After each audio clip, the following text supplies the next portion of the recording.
Muy buenas, querido oyente. Bienvenido un día, tarde, noche más a Warrior Diplomacy, tu podcast favorito sobre política internacional. Yo soy Tania Rey y estoy con Fabio Almada. Muy buenas, Fabio. ¿Cómo te trata Bruselas? ¿Qué tal, Tania? Muy bien, muy bien. Aquí de exámenes y de essays del máster y muy bien también. ¿Tú qué tal? ¿Cómo vas allá en España? ¿Cómo está todo? Bien, la verdad es que muy contenta. Estoy con el máster de marketing digital y liadilla con las prácticas TFM, pero muy contenta porque nos está haciendo muy buen tiempo. Ya por fin llega mi época favorita, que los que no tenemos alergias adoramos la primavera y el buen tiempo. La verdad es que se está muy bien. Qué bueno, Tania, me alegro mucho, me alegro mucho. Y siempre con tiempo, ¿no? De aquí nuestro buen análisis de política internacional. Eso sí. Ha recibido muy buen feedback, ¿eh? Este nuevo segmento de Geopolítica 101, déjame comentarte. De verdad, ¿eh? La gente le ha gustado mucho. Sí, nosotros encantados, la verdad que disfrutamos mucho grabándolo y nos encanta que a la gente le guste, que nuestros oyentes disfruten con ello. También hablando de ello, le quiero mandar un saludo a Martín, que nos escribió, nos estaba comentando que fue un episodio muy interesante, le gustó mucho el formato, así que te mandamos un saludo hasta allá, hasta Washington, que sabemos que andas por allá. Y nada, Tania, ahora sí que un par de noticias, yo creo que pues podamos comentar, volverles a recordar a los oyentes de Weekly Warrior, que está interesante todos los lunes en Twitter y en las historias de Instagram. No sé tú si te sale la historia y aprendes ahí qué está pasando cada semana. Creo que está bueno, yo creo que a la gente le está también gustando. Sí, la verdad es que es muy buena iniciativa y eso es muy interesante. A mí me gusta bastante. Y la verdad es que aquí mis respetos a Zoe, porque está todas las semanas, es el nuevo integrante del equipo de Warrior, nos está ayudando, ya es de Argentina, nos está ayudando mucho también a siempre estar al tanto de qué está pasando y la verdad es que se aprecia mucho. Yo creo que haremos un keeping up con ella más adelante para que nos cuente ya a primera mano qué tal todo por allá. Pero sí, tenemos eso y también hubo un episodio nuevo hace no mucho de la geopolítica de África grabamos en inglés, está muy interesante y bueno, aquí en el segmento en español cada semana hay algo nuevo, ¿no? Entonces yo creo que los oyentes estarán al día. Pero bueno, Tania, yo creo que eso ya ha sido bastante introducción. ¿Por qué no entramos en materia? Sí, ¿De qué bueno, vamos a hablar hoy? esta vez nos hemos levantado un poco negativos y venimos a hablar de la Realpolitik. De hecho, se me ocurre llamar al episodio Realpolitik, política con K. Y bueno, es un concepto ya conocido en nuestro entorno, pero un concepto nuevo para nuestros oyentes externos a la política internacional. Sí, no, es verdad, es curioso porque el realismo político se remonta a una historia muy, muy lejana, ¿no? Y de hecho hay un libro muy bueno que es eso, ¿no? Las guerras del Peloponeso por este increíble historiador, Tucídides. Y de hecho hay un autor moderno muy bueno que te habla del conflicto entre China y Estados Unidos que se llama Destined for War, Destinados para la Guerra. Te utiliza esta teoría del realismo comparado con la trampa de Tucídides, que se llama, que es cuando una potencia, como que la potencia de hecho, que ahora son los americanos, se enfrentan a una potencia emergente, que ahora son los chinos, van a entrar en conflicto, ¿no? Como que esa es su teoría. Y la basa en la guerra de Peloponeso, cuando Esparta estaba en su apogeo y Atenas empieza con el comercio y tal a crecer, decía Tucídides, es que estas dos ciudades-estado van a entrar en conflicto. Long story short, lo hicieron, ¿no? Entonces, como que ahí empieza el realismo a tomar, pues, como que relevancia, ¿no? Para los historiadores, para los politólogos. Y como bien lo dices tú, Tania, es una teoría que, pues, dice, oye, el mundo es anárquico, ¿sabes? No hay un gobierno mundial que ponga parámetros. Es verdad que tenemos la ONU y tal, pero como tal, no hay un gobierno mundial que castigue. Entonces, todos los países del mundo, todos los estados, están buscando cómo sacar mejor partido al juego, ¿no? Y pues el juego se juega en economía, se juega en ejércitos, se juega en poder y es eso, ¿no? Entonces yo creo que palabras clave que hay que entender para saber qué es el realismo es eso, ¿no? Balance de poder, estructuras de ese estilo. ¿Y qué más? ¿Qué más te puedo comentar? Maquiavelo, también a principios del siglo XVI, me parece, hablaba mucho de esto en su libro El Príncipe, muy Obvio. bueno. Un clásico, Hobbes también, a mediados del siglo XVII, también hablaba de este vínculo entre el equilibrio de poder y la política realista, ¿no? ¿Y qué más? Pues ya en el siglo XX, ya las relaciones internacionales modernas ya se establecen. Está la Primera Guerra Mundial, la Segunda Guerra Mundial, y ya es cuando aquí autores como Morgenthau empiezan a sacar ya como que las teorías como las conocemos hoy en día, y ya practicantes políticos como Henry Kissinger, el secretario de Estado americano en los 70, ya eran pues seguidores de esta política, ¿no? En plan, el mundo es anárquico y tenemos que armarla como sea de otras, ¿no? Entonces, si hace falta invertir en el ejército, si hace falta hacer operaciones encubierto, en plan, en este caso, los gringos, los americanos, tenemos que salir victoriosos, ¿no? Entonces, un poquito el realismo trata de ver la cruda realidad del mundo, porque siempre, no sé, Tania, si a ti no te pasó en la carrera, creo que todo el mundo estamos de que sí, en plan, todos nos cogemos de la mano y tal, y el mundo va a ser un lugar feliz, pues obvio sería increíble, pero las cosas no son así. No, por supuesto que no. Nosotros tenemos unos valores morales, unos valores éticos y obviamente los vamos a defender, vamos a intentar que se cumplan y las medidas que vamos a tomar vamos a intentar que estén acordes a estos valores. En el caso de Occidente, por ejemplo, los valores democráticos, pues libertades, igualdad, derechos sociales, pero en la práctica, en una situación real, debemos tomar las decisiones que se ajusten a esta realidad, a la situación actual en la que estamos. Y muchas veces pues, van en contra de estos valores morales o idealistas. Sin dudas. Yo creo que ya en un momentillo hablaremos ya de lo que está pasando hoy en día en el mundo y meterle el ángulo realista, pero pues en verdad aquí en Warrior Diplomacy, como que siempre desde un inicio pensábamos que el enfoque que queríamos darle al podcast era ese, ¿no? Entender las relaciones internacionales, pero desde una perspectiva realista, ¿no? Donde el conflicto, pues lamentablemente es a veces lo que dicta la agenda política. Suena paradójico. Sí, Uno busca la paz, uno quiere la paz, pero hay veces, como lo hablamos, ¿no? Con Ucrania, que tienes que armar a Ucrania para defenderse, porque si no, Ucrania no existiría. Entonces dice mucha gente que critica el apoyo europeo a Europa, el apoyo europeo a Ucrania. Es que si quieren la paz, ¿por qué están armando hasta los dientes a Ucrania? Y es que es exactamente por eso, porque están siguiendo una política realista que implica que si por las buenas aquí Rusia va a devorarse Ucrania. Entonces, pues, ¿qué hay que hacer? Pues armarlos para defenderse, ¿no? justo. Y tomando este ejemplo, bueno, de hecho, me estoy Ujú. acordando ahora también del comentario de Sergio en el último episodio que grabamos de este segmento de Geopolítica 101. Me hizo gracia porque Sergio comentaba en la publicación de Instagram algo así como, bueno, si tenemos el charter de la ONU que nos dice que no, vayamos, que no hagamos la guerra, ¿por qué estamos apoyando esta guerra? Y es que, como comentamos en este episodio, que por cierto, id a escucharlo, si no lo habéis hecho Ujú. todavía, explicamos ahí la diferencia entre seguridad y defensa colectiva y utilizamos la Realpolitik para justificar bueno, entre comillas, para justificar la participación de los países occidentales en la guerra apoyando a Ucrania. Porque claro, estamos hablando de que tenemos que defender la soberanía de Ucrania, que es un principio básico de los estados que para nuestros oyentes que no están familiarizados, las características, los aspectos básicos de un Estado es un territorio, un terreno delimitado por unas fronteras, con una población y con una persona, un líder que dirija, que establezca un orden en esta sociedad o civilización. Entonces, esta persona va a ser el soberano y va a tener este control sobre la sociedad y esta soberanía va a ser respetada por el resto de países o estados-naciones del sistema. Bueno, esto se Ujú. estableció tras la Guerra de los 30 años, con la Paz de Westfalia en 1648, y es una manera de ordenar un poco el mundo, porque Claro, si no, como tú comentaste, viviríamos en una anarquía. Por lo claro. tanto, si ahora en Ucrania Vladimir Putin se levantó ese día, decidió invadir el país por motivos que no están justificados realmente, nosotros no podemos mirar hacia otro lado, no podemos lavarnos las manos. Y sabes, Tania, que se me viene a la cabeza ahora que estamos hablando un poco de, sí, de la Carta de las Naciones Unidas, del Estado, de la soberanía.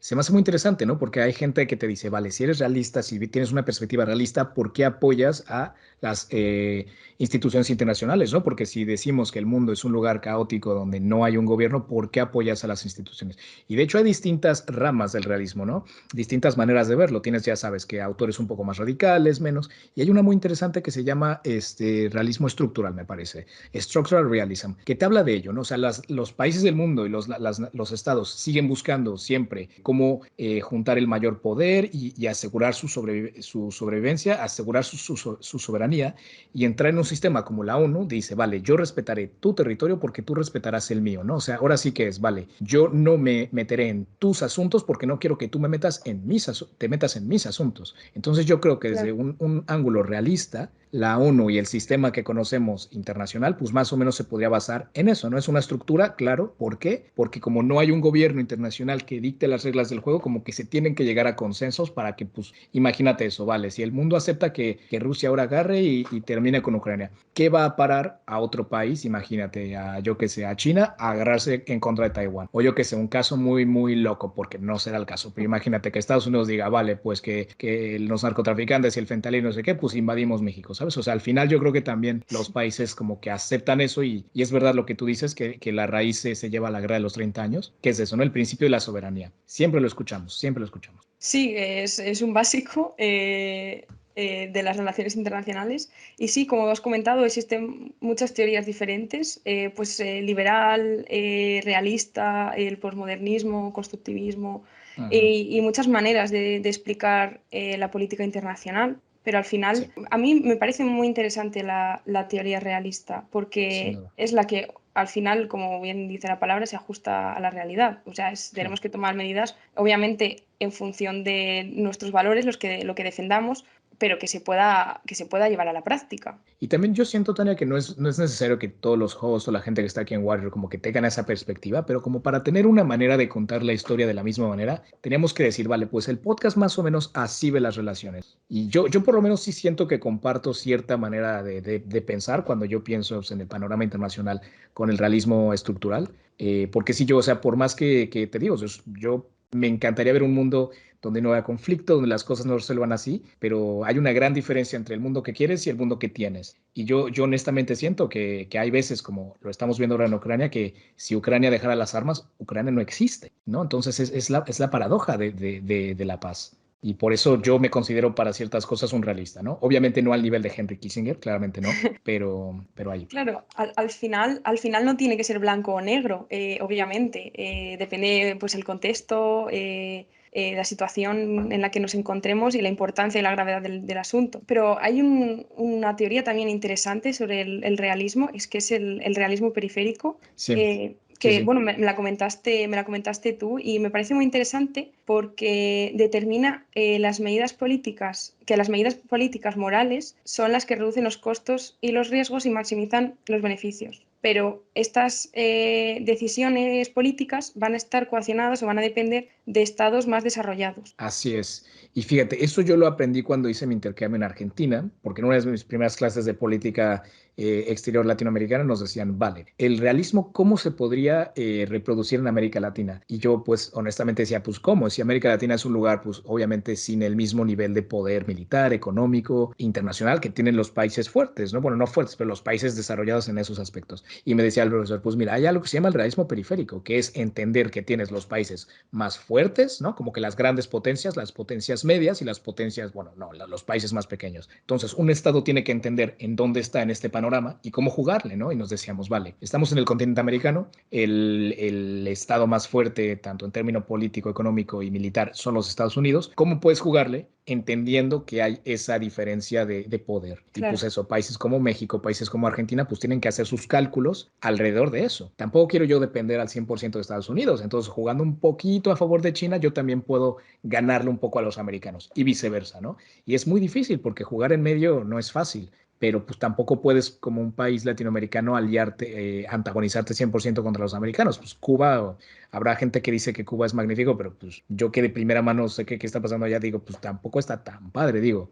Ahora sí que cada quien maneras distintas de verlo, pero uno tiene que entender en dónde estás también geográficamente y tienes que saber jugarle, ¿no? O sea, al final la geografía también define mucho tus políticas. Sí, efectivamente, es un juego de poder. O sea, Ujú. realmente muchas veces se interpreta las relaciones internacionales como un tablero de ajedrez. Y es que tú ahora mismo, por ejemplo, lideras un estado que obedece, según el realismo periférico, según determina esta teoría, pero no vas a tener una libertad plena a la hora de tomar decisiones. Es decir, tú tienes tu soberanía, tú puedes tomar decisiones, pero va a venir otro estado más influyente que no te va a permitir tomar esta decisión, ya sea por coacción o a través de un acuerdo vais a llegar a otro tipo de decisión o de medida política. Y bueno, no siempre ocurre de manera unidireccional. Yo cuando estuve leyendo sobre este término, me acordé un poco sobre las organizaciones negociaciones internacionales también.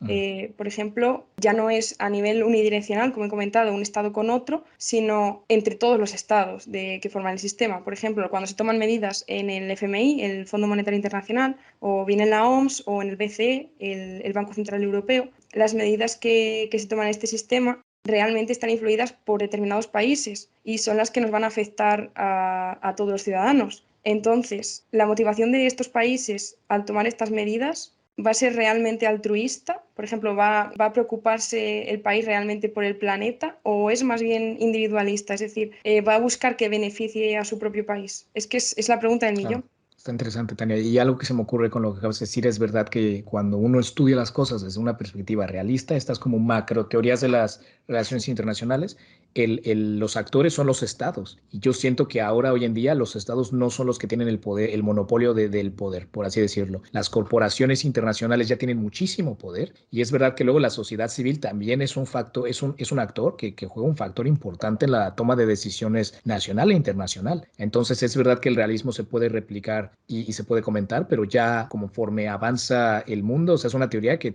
se remonta a sus tiempos. Hay que adaptarlo al día de hoy y ahora una compañía fuerte como puede ser yo que sea una petrolera o una cadena de supermercados como es Walmart, tienen tanto poder adquisitivo que también ya son actores en el panorama internacional, ¿no? O yo que sé, Wagner, ¿no?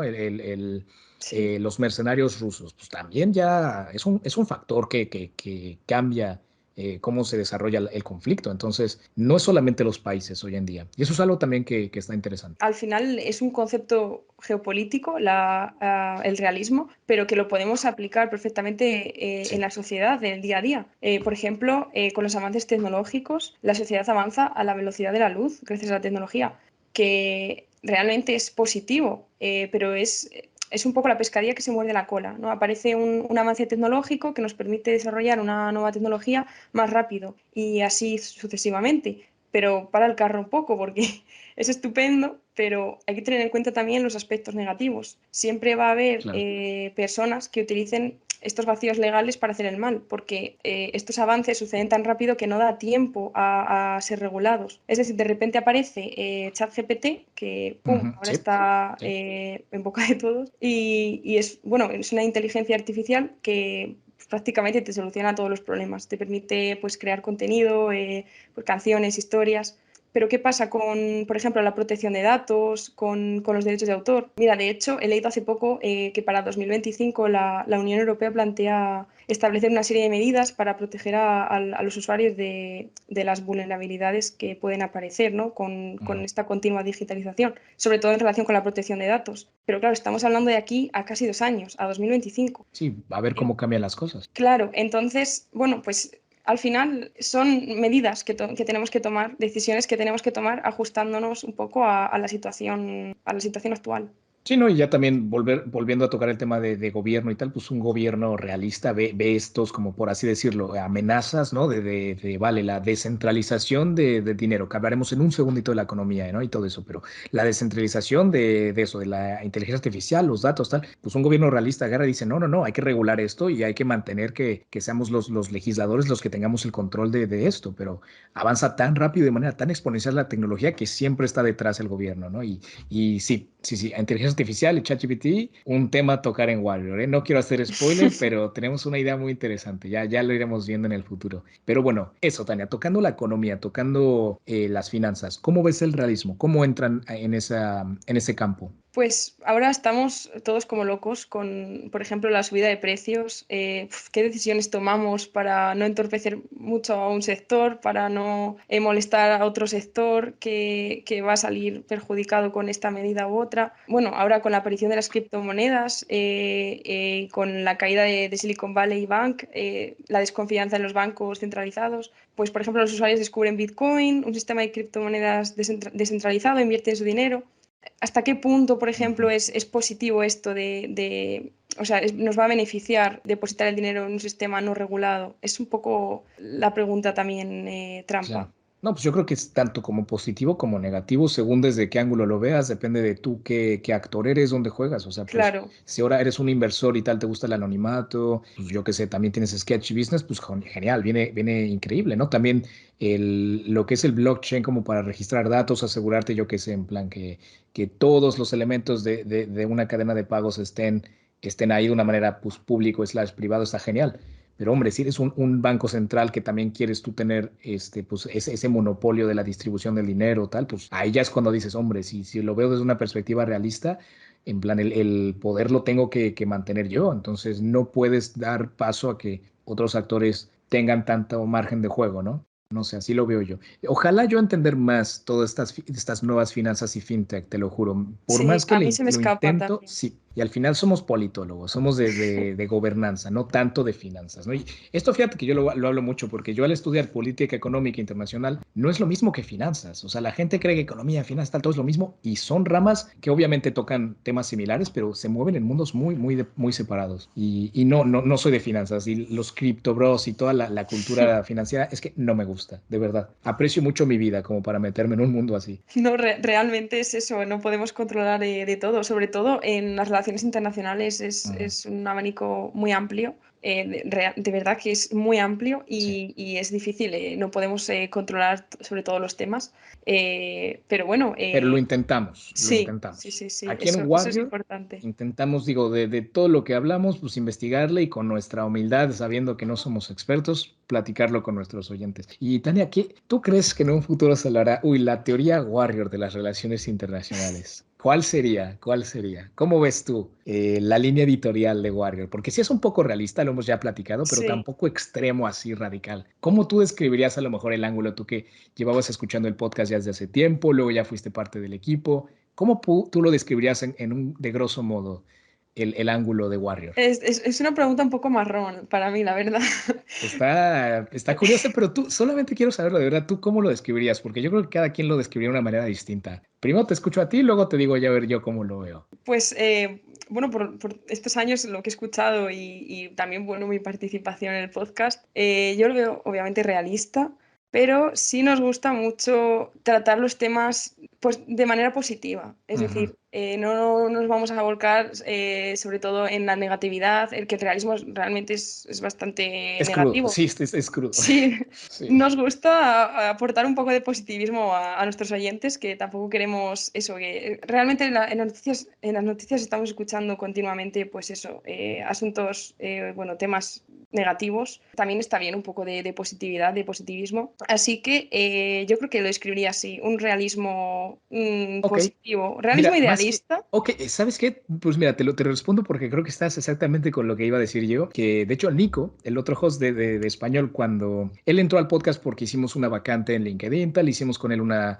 Una entrevista, entrevista. hicimos con él una entrevista y en su carta de motivación él estaba explicando que él entendía a Warrior como realismo progresista, ¿no? O sea, es verdad que entiendes cómo funciona el mundo y estas estructuras de poder, pero al mismo tiempo, hombre, tienes que tener también lo que tú dices, ¿no? Como que ese ángulo un poquito más positivo, más optimista de la vida, de los derechos sociales, los derechos civiles, y que tampoco cada decisión se puede resolver con acciones militares, ¿no? Al final, eso lo hemos visto ahora en Ucrania. O sea, ahora sí que yo creo que Rusia pues dijo, tengo el problema de Ucrania aquí, lo resuelvo con tanques, y no. O sea, al final, el realismo tampoco creo que resuelve todos los problemas. Entonces, sí, yo creo que es una combinación, ¿no? Y siempre, tú lo dijiste muy bien, no es blanco y negro, es una escala de grises que hay que saber medir, hay que saber tocar y hay que ser muy escéptico, ¿no? Sí, es que justo lo que has dicho tú es que estoy completamente de acuerdo y me gusta de hecho que sea así el podcast, porque al final, como te comento, está muy bien, es muy interesante saber tener un punto objetivo de lo que ocurre, de las relaciones internacionales, pero también una opinión personal, porque al final, bueno, pues es un espacio donde opinamos y explicamos un poco lo que ocurre, pero desde nuestro punto de vista. O sea que es bastante interesante. Lo es, y no lo sé, o sea, yo creo que al final cada host del podcast le trae una opinión distinta y yo de verdad veo cómo el podcast se ha enriquecido mucho a medida que ha venido más gente, tal, pues también son más maneras de ver el mundo, ¿no? Y yo honestamente creo que no hay una manera correcta de verlo, simplemente mil perspectivas distintas. Yo, Sergio y Elena, cuando empezamos el podcast, pues teníamos una y a medida que el podcast ha cambiado, la gente ha venido, se ha ido, pues también el proyecto cambia, se mezclan las maneras de ver las cosas y de verdad que cada persona que ha pasado por aquí le da muy buenas adiciones al proyecto, así que encantadísimo de traer más gente. Y bueno, Tania, pues yo creo que ya estamos también empezando a llegar al final del episodio. Me gustó, estuvo interesante este segundo segmento, esta segunda versión de Geopolítica 101, ¿eh? De verdad que me encantó. Sí, sí, la verdad es que yo he disfrutado mucho hablando sobre realismo porque, bueno, al final hablamos sobre muchos temas, pero este se nos había escapado y Sí, me pareció muy interesante la propuesta que total. tuviste. Y por eso creo que Geopolítica 101 está muy bueno, porque cuando hacemos los episodios de análisis, pues no podemos agarrar, y el análisis de hoy es del realismo, ¿no? O sea, el análisis siempre va, ¿qué está pasando en Turquía? ¿Qué está pasando en Brasil? Como que siempre lo llevamos a un lugar, a un evento. Y con este segmento podemos hablar de cosas a lo mejor un poco más abstractas, que al final también tienen un impacto en la política internacional, en la política nacional y en todo lo que hablamos en este podcast. Y me encanta, porque también creo que nos podemos expresar un poquito más abierto, ¿no? O sea, también al final son teorías, nada está así que diga ciencia exacta, ¿no? Y cada Sí, quien lo ve distinto. Ujú. efectivamente es una manera de aplicar la política internacional, las relaciones internacionales en el día a día también. Y Sí. ya que, bueno, lo explicamos para nuestros oyentes que no controlan tanto de estos temas o que se les escapan algunos conceptos, pues mira, yo creo que es bastante interesante pues poder aplicarlo en nuestro día a día. Sin duda, sin duda. Y bueno, para cualquier oyente que ha llegado a esta parte del podcast, pues nosotros encantados de escucharles. Si nos dejan en algún comentario, ya sea si escuchas esto en Spotify, si le das swipe para abajo, para abajo, para abajo, un poquito más, ya llegaste, de seguro tenemos ahí como una encuesta y pues ahí escríbenos. Yo creo que la pregunta podría ser eso, ¿no? Como tú, ¿cómo definirías el realismo político? Y yo qué sé, si tienes tiempo tal, escríbenos lo que tú quieras y lo vamos a leer. Estamos muy cerca, Tania, de llegar a 1000 seguidores en Spotify, ¿eh? Porque en Eso redes habrá que sociales, celebrarlo. total, ¿eh? Porque en redes sociales, en Instagram, Twitter, pues la gente se mueve tal, pero que te sigan en la plataforma que es literalmente solamente de escuchar música y podcast, es que es gente que está ahí, ¿sabes? Y es distinto. Sí, realmente, bueno, muchas gracias a todos nuestros oyentes.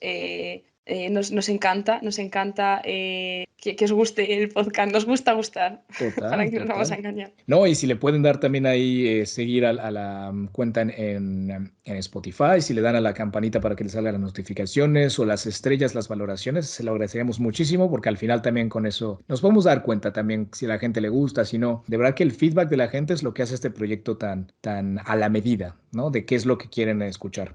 Y bueno, pues yo creo que ya de mi parte eso es todo, Tania. No sé tú cómo te gustaría terminar este episodio.